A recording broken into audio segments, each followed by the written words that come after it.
Hello there guys, it's me Unstable Voltage. Welcome back to episode 2 of Hand of Fate 2. We are going to start by going straight in to the second challenge, the Magician.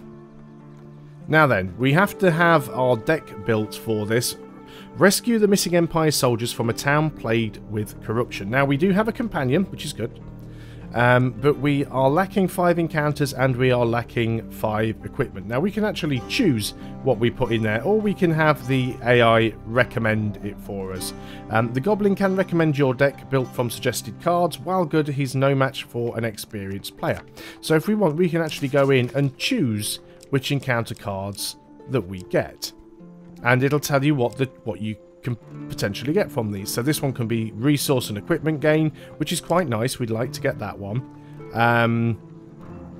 Finding the forest folk I screwed up last time, so let's try and get that one because we want to get that completed. We've got a couple of new ones here that we can do as well. Let's try and do Malaclips's problem. Let's go for arm resting. It's a good way to get some gold. And potentially let's go for a new one as well, because we don't know what we're going to get from that yet. This is now full, so we can't add any more. And we also need to add some equipment. So this will be the equipment that we'll be able to get during this encounter.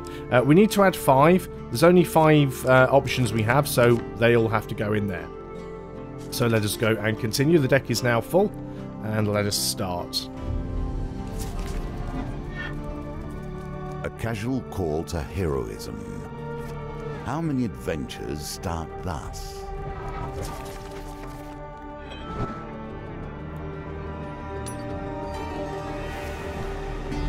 For 100 years I have thought about nothing but the game. I was defeated. It is true. I became complacent long before then. I thought I knew everything about the game and what it could be.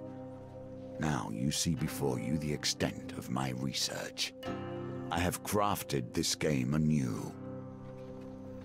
It seems quite possibly like it's supposed to be 100 years since we last encountered the dealer. Also, as well as putting our own cards in the deck, the dealer will add his own cards as well. So we're not just going to stumble upon cards we've put in there. Your conversation with the fur trader is interrupted as Malaclips arrives in a flurry. The whispers speak of trouble at the edge of the Empire. The town of Westwind is suffering against the Blight. Find out more about Westwind, or we can head there. Well, we'll just head there. You return to the markets and ask if any traders headed to Westwind might need an escort. There are 3 options: a stonemason, a food wagon, or a weaponsmith. Let's go for the weaponsmith. You arrange an uncomfortable ride jammed in amongst the many tools of the weaponsmith headed far west. So that instantly gives us a better sword. It indicates the truth of all directions. So this is the Cardinal Blade. Now, instead of this doing a critical hit, it fires magical blades in 8 directions when activated that cause 20 damage or 40 damage to corrupted. So it's a bit of an AoE weapon, this one. You arrive in the town of Westwind. To defend the town, you'll need to locate as many Empire soldiers as you can before the Blight invades. 0 soldiers recruited. This is interesting then. So each different each different mission has its own objectives, which is quite interesting. That wasn't in the first game. In the first game, it was very much just a case of play through, defeat the boss, play through, defeat the boss. So it's nice that there's this interesting little sort of side quest, or main quest, I suppose. Well, there's only one direction we can move. Your companion has his own story to tell. We must wonder if this is a tale of a hero or a villain. You arrive at the city markets to meet with Malaclips's associate. You find him sitting on a blanket by the sewer gates. You can't tell whether he's a goblin, a human, or an animate pile of greasy rags. A few wilted daisies and duckweed tied to a rope are flopped on the ground around him. Merc, Malaclips calls out to the creature, arms outstretched. I have a favour to ask you, my handsome friend. The greasy goblin man raises a hand to stop the bard's prattle. 10 gold first, you know that. Malaclips looks at you expectantly. Give the goblin man 10 gold. Well, we have got 10 gold. Let's do it. Malaclips steps forward as Merc counts the coins. Merc, old bean. The bards look furtively around before quickly waving at his shoulder. I require help in removing a certain illness. You lose 10 gold. Merc considers Malaclips for a while. That kind of information costs more than a few coins. You splutter indignantly. I will require a test of skill from him. He turns and points at you. Pick a flower and eat it. The greasy florist displays his meagre wares. Malaclips nods as if it were a fair request. Eat the daisy, eat the forget-me-not, eat the luminous purple flower. Let's eat the luminous purple flower. The flower has a crispy, burnt texture. Wow, we got 2 dice, and we need to roll... Oh, no, there are 3 dice. I thought there was only 2. I was going to say, how the hell are we supposed to roll a 15 with 2 dice? Let's go and see what we get. We'll keep the 5, and we will re-roll the 2 4s and hope we get lucky here. Probably not. Ah, we didn't do it. That was unfortunate. The dice are fair, and thus you have lost this round. You feel an intense wave of heat emanate from your stomach to your neck, and you collapse on the floor. You wake to Malaclip splashing you with water. Merc has left, and you see him attempting to steal a seed bun from the baker's stall. We'll come back later and try again. Okay, well, there didn't seem to be any negative effects other than losing the gold, so we will carry on. Commerce thrives in even the most unusual of locations. Well, we don't actually have any money to buy anything, so we will just instantly leave and move on. Your supplies are running low. Make your choices carefully. We definitely are running out of food here. While patrolling the outskirts of Westwind, you can hear the clash of steel and the unmistakable groan of corrupted. Your investigation leads you to a distressed nobleman perched on the roof of his carriage. Thank the gods, I was heading to tea with Duke Gilbert when we were ambushed. My footman left me here to fight them off, but the brawl has now disappeared into the forest. The noble peers fearfully at the tree line. If you stay here to protect me, I can pay. We can go after the soldiers or accept the offer. I think we're going to accept the offer. We need the gold because we need to buy food. Oh, great maker, thank you. You linger near the nobleman's carriage in case the corrupted reappear. Just beyond the trees you can hear the blood-curdling sounds of combat. Screams and shouts echo long into the night. You wait, but no soldiers return from the battle. The nobleman climbs inside his carriage, curls into a ball and sobs uncontrollably. He will not be moved or roused. You return to Westwind. Okay, so we've got some money now. Can we go back to the store? No. So that is something else that they have actually changed then. You used to be able to do that. Can we redo the... No, can't redo any of them. That is a shame. Used to be able to revisit stores, but at least we've got some money now. The Empire reaches too far.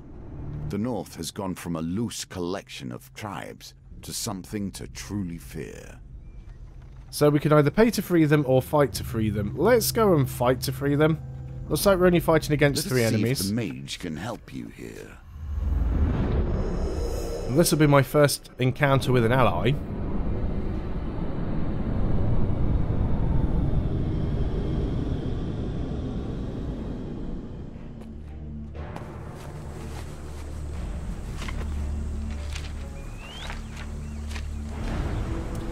Malaclips, a magician, a jester, and a vagabond. When activated, Malaclips casts a protective spell on you that can block a single hit. Companion ability is left button. Okay, that's fine. Wow, these guys attack hard. Okay, so we've got some stuff we can't block here. Got one guy dead already.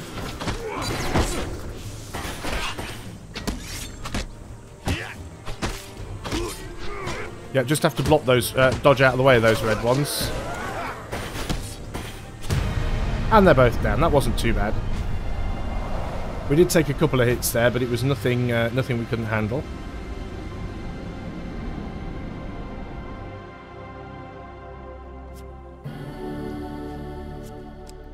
And we get to choose a new piece of equipment. It's unfortunate because we've already got a sword, but we can always take something that we can just sell off. Let's take the sword. I don't know whether I prefer that or the Cardinal Blade, to be honest. The Cardinal Blade certainly does more damage. We will take it, but we won't equip it. We can always sell it if we find another merchant. We gain 15 gold anyway, and we gain 2 recruits. Not sure how many it was that I needed to get. It did say something on the sort of before I started the encounter, but I didn't read it properly. I noticed just as I sort of clicked off it, which was unfortunate. Anyway, let's carry on moving forward. We're now out of Here food. we begin to see one of the small ways I've changed the game. Each challenge differs both in their rules and their objectives. Even those cards which were once the stairs now vary per challenge, as you will see. The West Wind Tower bell chimes feverishly. The town crier bellows, "There's corrupted inside the town. They broke through the sewers into Louse Lane. Our brave soldiers have gone down there to sort it out." The Four of Blight. You arrive to find West Wend's few remaining soldiers huddled at the entrance to its poorest area, Louse Lane. We cannot let the corruption spread for the good of the town. We must dispose of anyone who has been tainted even a little. Well, there's no point keeping exploring, so let's join the soldiers. So we've got 3 soldiers on our side against 4 Blight. And we've got Malaclips on our side as well.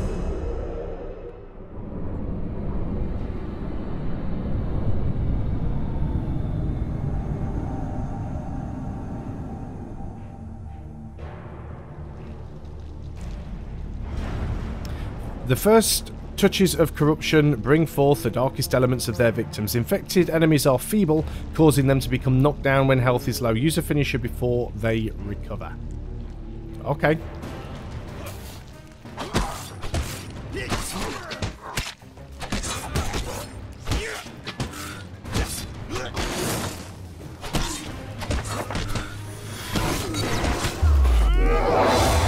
There's my cool little ability. And there's a finisher. No, those guys went down easy. Didn't take a single hit and got to use my weapon ability. Excellent. And got an achievement for it.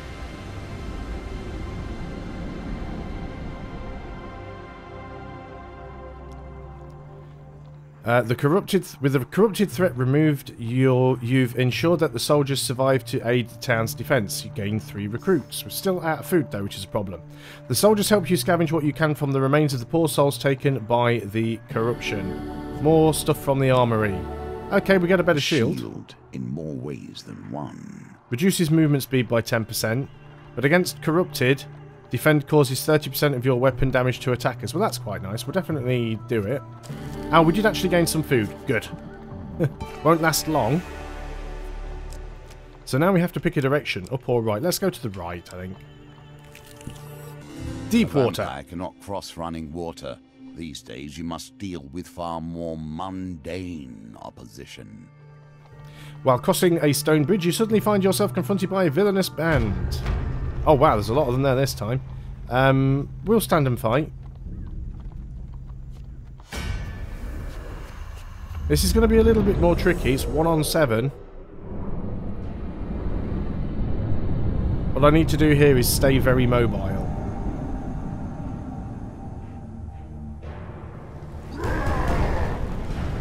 Raider. From the frozen darkness of the north they come. Northerners can perform combo attacks. Use riposte with single-handed weapons to deal extra damage immediately after you defend.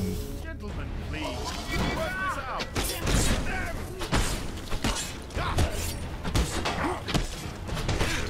They're very, very fast. Right, can't dodge that, so we just get out of the way.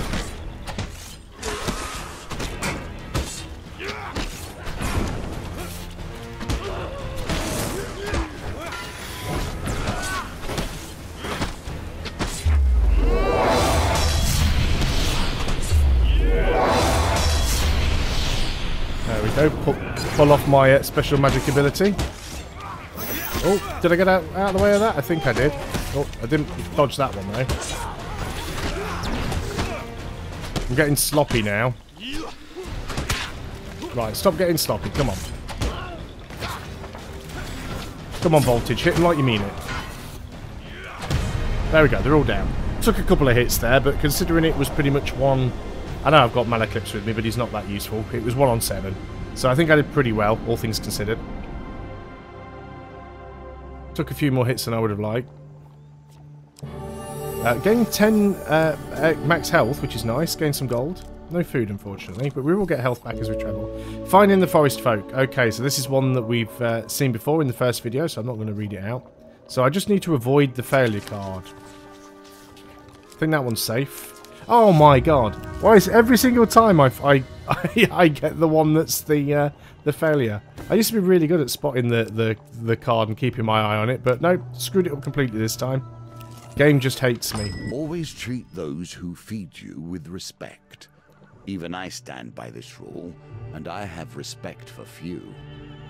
You chance upon a wooden cart overflowing with pears, pies, and many items otherwise. A wonderful smell wafts from the cart. Malaclip shakes his head. Poor old Chester. This is why you should never be seduced by the wiles of women. Coin slave. They'll break your heart and leave you selling your lemon tarts with little business sense. The old farmer hawks his wares to passers-by. Tarts, pies, and exotic fruits. Chester gives you a jolly wave. Would you like to buy some on this fine morning? Sure, let's buy some pies. He passes you a cinnamon butterscotch pie. As always, the pies have been selling steadily today. Chester considers his coin chest for a while before he finally decides on a price. I didn't even get a chance to see what they were. You normally have a chance to look at them before you click on one, but oh well. We lose 30 gold. We'll pay him. We just got a lot of food out of that.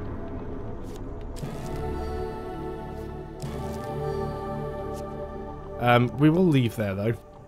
We shall do that no more, but at least we've got our food now. Now your chance presents itself. At last, stand in the defense of the peasantry. What noble traits you display already. Atop Westwind Town Hall is a large bell tower. It used to signal the day's end for the workers in the mines and surrounding fields, but now it will summon Westwind's defenders. Do you wish to summon the soldiers you have recruited? No, let's search for more, because we've still got 3 cards we could uncover. You retreat from the bell tower in Westwind to search for more recruits. We've got 12 food, so we should be okay. They got themselves into this mess. I don't see why you should get them out. It also gives us an opportunity to actually get some of our health back. Let's just pay to free them. So two recruits for 10 gold. We don't need to stop and fight. Let's go and have a look at what else we've got. Arm resting. We could potentially gain something here. In the second round of the competition, you sit opposite the aged frame of Huntley Toothless. He boasts about once being a silencer for the Thieves Guild. Now we've got a roll of 12. And we got a 12. First roll. Excellent. Huntley crumples in defeat almost instantly. You're lucky I'm not 20 or 30 years younger, he says, grumbling. So that gives us 20 gold. I guess while we're here we might as well uncover the last card. You take your reward from the purser on your way out of the tavern. When will you return to compete in the next round for a larger prize? Sure, let's go and do this last card. It is the store. Do we really need to buy anything from here? I guess we could get some armor. Reduces move speed a little bit, but sure, we don't have any armor at the moment, so... Simply the middle road. Well, that may help you on the road ahead. What else does he have? We've already got a good shield. We've already got a good weapon. So I don't think we need any of that. Sell equipment. We could sell the soldier's sword, which is the one we're not using. So that gives us a little bit more money. Yeah, there's nothing else there that we really need. We could buy some healing, because we won't get any more back. 10 life for 8 gold, that'll max us out. Sure. Okay, now we're at max health. So we'll leave, and we'll head all the way back to the end. The last Another chance to redeem yourself. Let's see how you handle it this time. Okay, let's ring the bell. We've got 7 soldiers this time around. As night cloaks Westwind, you can sense the corruption rising from the shadows all around you. You survey any soldiers you've managed to recruit. You've gathered a large group of soldiers to defend the town. Here's hoping you won't need any more. So we're fighting against 6 plus the Terror of Blight. You must survive till morning when the Imperial reinforcements arrives. Give a rousing speech. Oh wow, there's a big chance of failure here. More than mere success and failure. No idea. Choose the very failure. Of course themselves. It was. The soldiers appear unmoved by your words and remain tense and fearful. Oh well, at least it didn't seem. At least it wasn't a negative outcome. I think we'll be okay though. I've got a good feeling about it. But this is the boss. As the final vestiges of humanity are erased, the Terror wakes. Use Bash to break the Terror's corrupted armor and defeat it with a finisher before it regenerates. Okay. So I've got a feeling that we might need to try and kill off as many of these little guys as possible.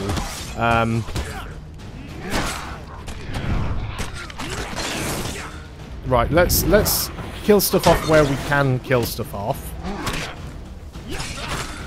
And we need to dodge out the way of this guy. Let's get our armor up where we can as well. Right, let's kill as many of these as possible. I don't think we're going to see more.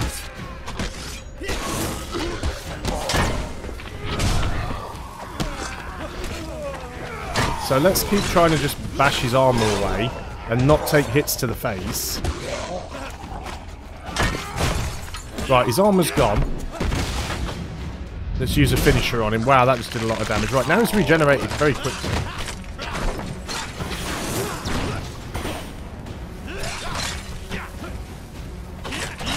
So I'm just going to keep dodging out of the way there.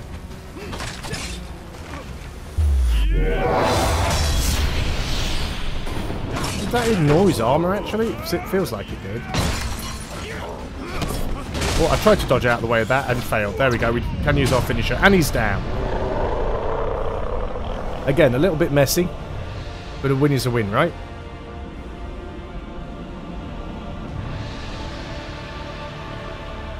A mighty creature of chaos felled by your power. Does it satisfy you, this bloodshed? Knowing those you destroy were once simple peasants, going about their day. Once the corrupted behemoth falls, the rest of the minions flee, their spirits broken. The soldiers erupt in cheers, praising your valour. You can rest until morning, ready to greet the reinforcements with a town already saved. So that's the magician complete? The magician returns to the deck, but now we only begin our stories of fate, folly, and magic. Do not think I'm satisfied with this, but at least we have a place to begin. Now you have learned the simplest of ways to build your deck. Each challenge will provide its own unique trials. Here are some more tools to keep you in good stead. So there are certainly instances where you have to replay the same adventures over and over again by putting different cards in the deck, because sometimes you have to stack the deck in your Sometimes you have to stack the deck in your favour, but you don't always know how to do that until you've played through that particular scenario once or twice, and then you realise what things you're going to need in there. So let's go and do this. We've got a Ruby Ring, Valiant Aegis, and Winter's Bane. Nice. What else do we get here? Man-Eating Tree, the Gnomish Exchange, the Lost Boy, the Pauper Plague, and Westwind Tavern.